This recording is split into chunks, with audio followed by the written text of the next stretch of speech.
Gente, nos Estados Unidos, o ex-presidente Donald Trump voltou a New Hampshire e ele está de olho nas primárias republicanas. O pré-candidato pelo partido deve aproveitar a guerra para estabelecer um contraste com as falas do presidente Joe Biden. Por isso, Mariana Janjá, como já está com a gente, vai atualizar esses debates iniciais da corrida eleitoral americana, mas que eles já estão mostrando que o debate mesmo, né? As discussões estão quentíssimas. Mariana, o que Trump está mirando com isso? Conta pra gente. Boa tarde. Oi, Renata, boa tarde a todos. Renata, Trump de olho em New Hampshire, um dos primeiros estados com eleições dentro do partido, as eleições primárias para decidir quem vai ser o candidato à eleição em novembro do ano que vem. A estratégia de Trump é trabalhar bastante nesses estados que são os primeiros com primárias, então New Hampshire, Iowa, para tentar conseguir ali apoio suficiente para fazer com que os outros pré-candidatos desistam e declarem apoio a ele, abrindo o caminho, então, para que ele realmente seja o candidato e enfrente Joe Biden nas eleições do ano que vem, porque nesse momento esse é o cenário, né? Biden já disse que vai tentar a reeleição e entre os pré-candidatos do Partido Republicano ainda há alguma disputa, mas Trump muito à frente, liderando as pesquisas de intenção de voto dentro do partido. Inclusive, na semana passada, ele nem foi. Nessa quarta-feira, os republicanos fizeram o terceiro debate e Trump, mais uma vez, não foi, porque ele entende que não é vantajoso se encontrar com os oponentes nesse momento. Ele acha que é melhor fazer a campanha, já focar na sua campanha, viajar pelos estados, fazer discurso, e é isso que ele faz nesse sábado. Então Trump vai para New Hampshire, que é esse estado importante, porque quem ganha nas primárias, né, lá no comecinho do ano, já ganha um destaque muito grande, e isso já é um indicativo de quem vai ser o candidato no final do ano. Por isso é tão importante investir nesses estados que são os primeiros a terem as votações dentro do partido. Então Trump vai a New Hampshire, é um estado tradicionalmente republicano, era importantíssimo para o partido, ele deve fazer um discurso, então, focado nas guerras que estão acontecendo e deve usar isso como uma justificativa para dizer, olha, no meu tempo o mundo estava mais em paz. O lema desse discurso dele de hoje, segundo fontes disseram à CNN, é entregar a paz por meio da força. Então Trump ali tentando conseguir alguma vantagem nesse momento e dizer que na época dele você não tinha tantos problemas assim. Claro, né, que é muito mais complexo do que isso, mas é isso que Trump vai tentar vender para o eleitorado. Lembrando que o governador ali de New Hampshire tem muitas críticas a Trump, então ele não está completamente em um território amigo, digamos assim, ele enfrenta críticas em New Hampshire, mas vai até lá, como é um estado importante, vai até lá fazer esse esforço, tentar energizar esse eleitorado. E isso, Renata, às vésperas de mais dias importantes para ele no julgamento aqui em Nova York do caso de fraude financeira. Na segunda-feira, a equipe de Trump começa a defesa dele no julgamento aqui em Nova York, em que ele é acusado pela Procuradoria-Geral do Estado de ter supervalorizado o patrimônio ao longo de 10 anos para conseguir negócios favoráveis às suas empresas. Esse julgamento é importantíssimo também. Por quê? Porque Trump pode ser proibido, na verdade as empresas dele podem ser proibidas de fazer negócios aqui em Nova York e isso seria, claro, muito prejudicial. Por isso, Trump se importa sim, se preocupa muito com esse julgamento, a postura dele nos últimos dias mostrou. Trump chegou a ir ao tribunal até mesmo quando não precisava, prestou depoimento, transformou ali, tentou fazer do tribunal quase que um palanque de campanha, né? Chegou a irritar o juiz porque ele não dava respostas diretas, dava respostas longas, se dizia vítima de uma perseguição política, é o que ele sempre diz, né? Trump sempre diz que é vítima de uma caça às bruxas e ao final acabou irritando o juiz a ponto de o juiz pedir para que o advogado controlasse o cliente dele. Virou para o advogado de Trump e disse, por favor, o senhor controle o seu cliente ou eu vou ter que tirá-lo do tribunal. Então, olha só a que ponto, né, Trump chegou. E, segundo a gente ouviu aqui das fontes da equipe de Trump, essa equipe ficou muito feliz com a participação dele no tribunal, porque disse que ele conseguiu transformar, então, o depoimento, algo que seria complicado para ele, em um show de Trump. Ou seja, essas são as táticas, as estratégias de Donald Trump para conseguir não só manter o apoio, mas ganhar mais apoio, apesar de tantos problemas na justiça. E o cenário que a gente tem nos Estados Unidos agora é um cenário inédito. Você tem o favorito para representar a oposição nas eleições do ano que vem uma pessoa, um ex-presidente com 91 acusações criminais. Primeiro ex-presidente a receber acusações criminais aqui nos Estados Unidos. Então é um cenário inédito. Os americanos não queriam ter que escolher mais uma vez entre Trump e Biden. Várias pesquisas mostram isso, mas faltam nomes fortes na política nesse momento. Então provavelmente essa deve ser a escolha que deve ser feita. E se as eleições fossem hoje, Trump ganharia. E isso diz muito mais, na verdade, sobre o desempenho de Biden do que sobre o desempenho de Trump. Muitos americanos insatisfeitos com os rumos do país, principalmente com a economia, é quando pesa no bolso, né, que as pessoas ficam mais insatisfeitas e aí querem trocar o governo e se voltam para a oposição. E o líder da oposição nesse momento é Donald Trump, apesar das 91 acusações criminais, apesar dos vários problemas na justiça. Não são só acusações ligadas aos negócios dele, mas também acusações ligadas à vida pessoal, né? A gente lembra que Trump foi condenado a pagar uma multa no caso de agressão sexual, ainda um caso de décadas atrás, mas que veio à tona agora aqui em Nova York, então foi condenado. Também tem toda a questão da ocultação de pagamentos para a atriz de filmes pornográficos, a Stormy Daniels, outro caso que chamou muita atenção, repercutiu no mundo todo.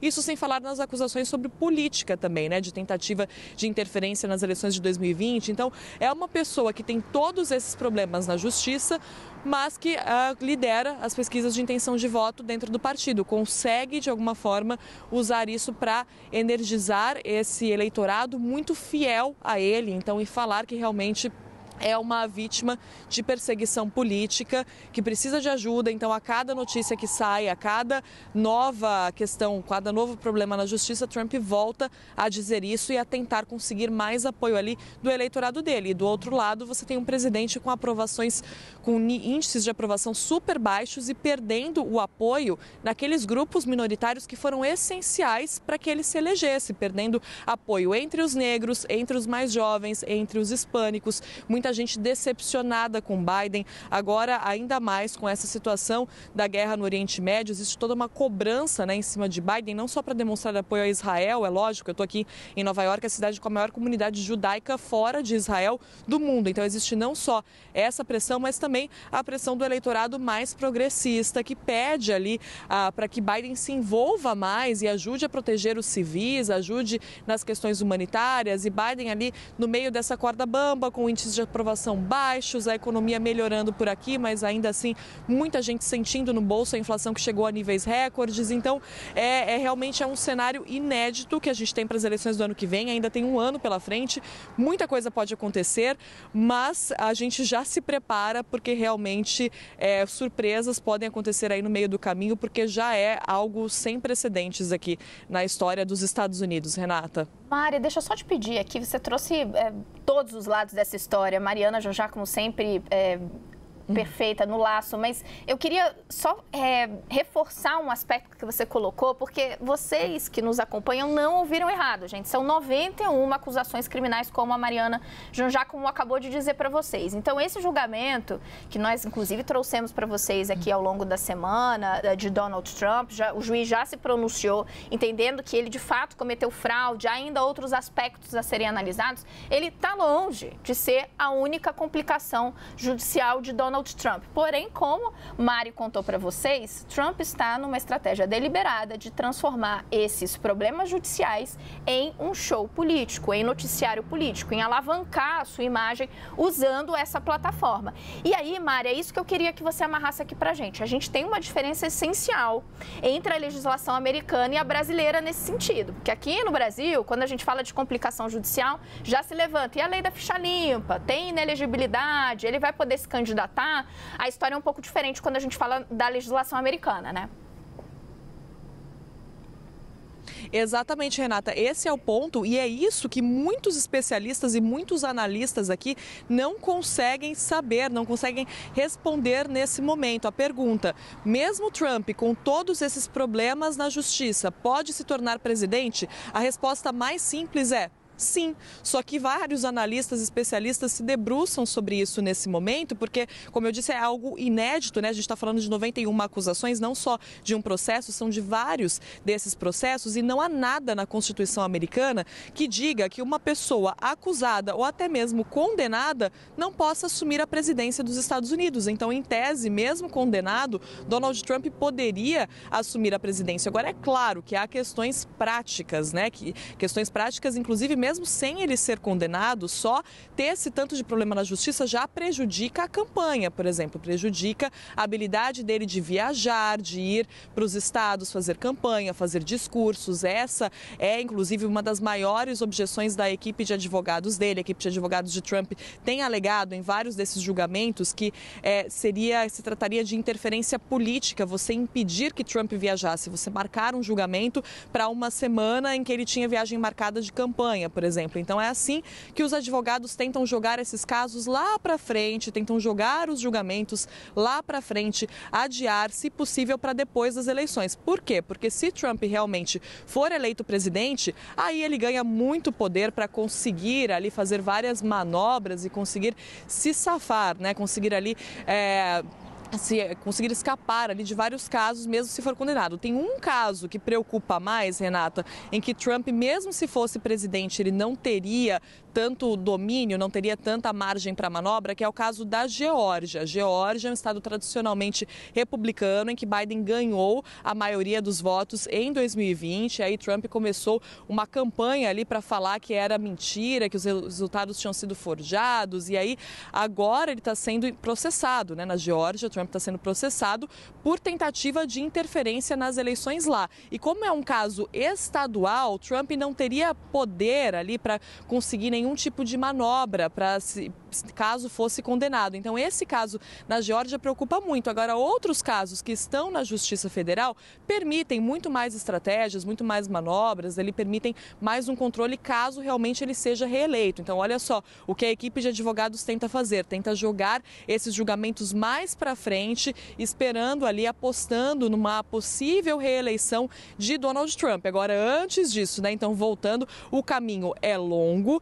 Teoricamente, a legislação americana não diz nada sobre uma pessoa condenada, uma pessoa acusada, tentar a eleição e fazer campanha, enfim, não diz nada mesmo. Só que essa é a pergunta que todos os analistas aqui, quem cobre política, se faz nesse momento. Como é que vai ser isso? Como é que vai ser uma pessoa com tantas acusações criminais, com tantos problemas na justiça, concorrendo, e não só concorrendo, mas tendo a maioria dos votos, né? Tendo o apoio da maioria dentro do partido dele? De que forma que isso vai afetar na prática? O que a gente tem visto até agora é que na prática afetou pouco, né? Porque Trump não só mantém o apoio, como ele aumenta, na verdade. As doações de campanha de Trump aumentaram. Ele manda e-mails muito direcionados para os eleitores, para quem é cadastrado no site dele, dizendo: olha, eu preciso de ajuda, eles estão vindo não só atrás de mim, estão vindo atrás de nós. Então é um senso do coletivo, assim, como se é isso que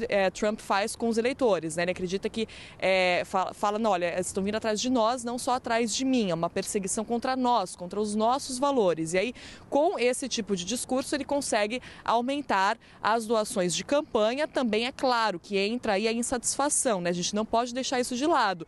O país, a maioria dos americanos não está feliz com os rumos do país, não está feliz com Biden, está insatisfeita, acredita que Biden também estaria muito idoso para fazer um segundo mandato. Existe isso também, existe uma boa parcela da população que acredita que Biden estaria muito, né, ele vai fazer 81 anos agora, não poderia assumir um novo mandato. Então existe toda essa insatisfação com o Biden também, que acaba ajudando de alguma maneira, mas fato é então que na prática Trump não tem sido atrapalhado, né? Os planos políticos dele até agora não foram prejudicados por essas acusações. Pelo contrário, na verdade, ele tem conseguido crescer em cima disso. Agora, é claro que tudo isso pode mudar, e é por isso que esse julgamento aqui em Nova York também é importante, porque ele pode determinar o tom dos próximos, a forma como a opinião pública vai se mobilizar em torno disso, se de fato ele for condenado, se ele tiver que pagar a multa, né? Ele pode ter que pagar uma multa de $250 milhões, dólares, ou as empresas podem ser proibidas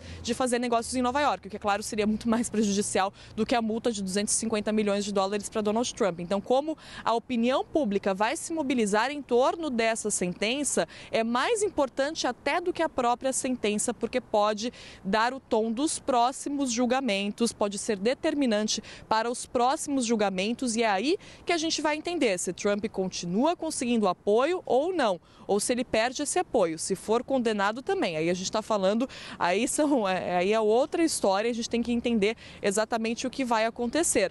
Mas é um momento realmente, Renata, que todo mundo aqui, pessoas que cobrem política há anos, dizem que nunca viram algo igual ao que está acontecendo nesse momento aqui nos Estados Unidos. Renata. Você veja, a gente costuma brincar do roteirista de Brasil, mas o roteirista dos Estados Unidos também está animadíssimo. Gente, não tem a mínima possibilidade de vocês terem saído com qualquer dúvida, porque Mariana Janjacomo entregou tudo.